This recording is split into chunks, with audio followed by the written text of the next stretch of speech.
Êtes-vous sur Facebook? Avez-vous pensé aux informations privées que vous mettez en péril? Facebook vous permet de diffuser vos envies, vos désirs, votre musique, vos livres, vos films, votre adresse, votre téléphone, votre email, vos associations, votre boulot, votre éducation, votre date et lieu de naissance, votre orientation sexuelle, vos intérêts, vos rendez-vous quotidiens, vos relations avec vos amis, vos photos de vous et d'autres, et vos filiations et idées politiques. Sa politique de confidentialité va si loin qu'il collecte l'information à votre sujet depuis d'autres sources comme les journaux ou le service de messagerie instantanée. Cette information est collectée quelle que soit l'utilisation que vous faites du site web. Vous trouvez que c'est effrayant? Alors les conditions de service de Facebook.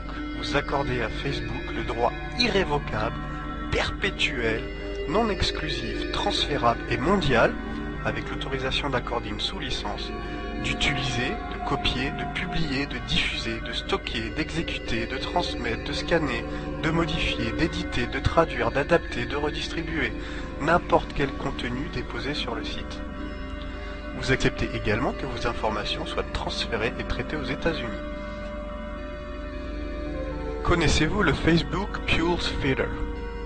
Facebook enregistre tout type d'informations en fonction du lieu, de l'âge et bien d'autres choses. Par exemple, les femmes aux vues conservatrices, les 10 films préférés des adolescents. Facebook a contractuellement le droit, et le fait sans aucun doute, de revendre ces informations à un tiers parti. Pensez-vous que les entreprises de marketing pourraient résister à une telle base de données? Il est clair qu'on nous utilise, mais y a-t-il autre chose? Peter Thiel, fondateur et PDG du PayPal, a été un des premiers investisseurs au lancement de Facebook à hauteur d'une contribution personnelle de 500 000 $. C'est un capitaliste libéraliste, président du LLC, un Global Macro Hedge Fund de plus de 3 milliards de dollars. Oui, les hedge funds, vous savez, c'est la magouille technique qui ruine actuellement nos nations. Le fondateur d'Accel, Freddie Mini, offre 12 700 000 $ de ses partenaires de Venture Capitalist. Le manager d'Accel, James Breyer, PDG du National Venture Capitalist, le NVCA, est créé par Gilman Louis, PDG de In-Q-Tel, une entreprise capitaliste créée par la CIA en 1999. James Breyer est également à la direction de BBN Technology, connu pour le développement d'ARPANET qui deviendra Internet. En octobre 2004, le Dr Anita Jones est à la direction de BBN avec Gilman Louis. Et ce qui est intéressant, c'est l'expérience précédente du Dr Jones. Elle a servi à la direction d'In-Q-Tel et a dirigé la section de recherche et développement de la CIA. Ses responsabilités s'étendent jusqu'au secrétariat de la défense américaine et à la supervision des projets de l'Agence des projets de recherche avancés pour la défense, le DARPA. Le DARPA est lui-même sous contrôle du Bureau de surveillance de l'information. Ah ah! Le logo de cette agence parle de lui-même.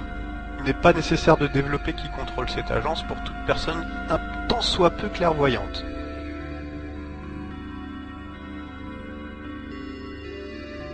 Il faut savoir que cette entreprise enregistre tout, activité internet, achat par carte de crédit, achat de billets d'avion, location de voiture, dossiers scolaires et universitaires, permis de conduire, factures, impôts, taxes et toute autre info disponible. Tout ceci apporte plus de questions que de réponses, mais peut-être que vous avez la réponse à cette transcription du contrat de Facebook. Ce qui se passe sur Facebook reste sur Facebook à jamais.